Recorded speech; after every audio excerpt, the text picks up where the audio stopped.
ഉമ്മൻചാണ്ടി സർക്കാരിനെ മുൾമുനയിൽ നിർത്തിയ ബാർകോഴ ആരോപണം മറ്റൊരു രീതിയിൽ തിരിച്ചടിക്കാതിരിക്കാൻ കരുതൽ നടപടിയുമായി CPIM.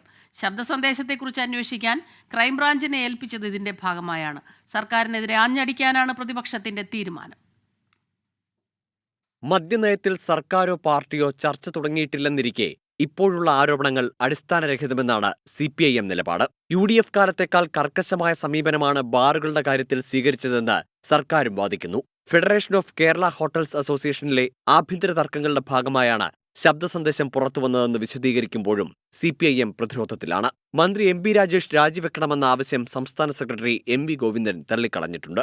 പ്രതിപക്ഷ പ്രതിഷേധം കനക്കുമെന്ന വിലയിരുത്തലിൽ കൂടിയാണ് രാജി ആവശ്യം പാർട്ടി സെക്രട്ടറി ആദ്യം തന്നെ തള്ളിയത്. പരസ്യ പ്രതികരണത്തിന് തയ്യാറാകാത്ത CPI നേതൃത്വം വിവാദത്തിൽ CPIM-നൊപ്പമാണ്. മന്ത്രി DGPക്ക് പരാതി നൽകിയതിനെ CPI സ്വാഗതം ചെയ്യുന്നു. അതേസമയം മന്ത്രിയുടെ പരാതിയിൽ ക്രൈംബ്രാഞ്ച് ഉടൻ അന്വേഷണം ആരംഭിക്കും. ഇന്നലെ മന്ത്രി നൽകിയ പരാതി DGP ക്രൈംബ്രാഞ്ച് ADGPക്ക് കൈമാറിയിരുന്നു.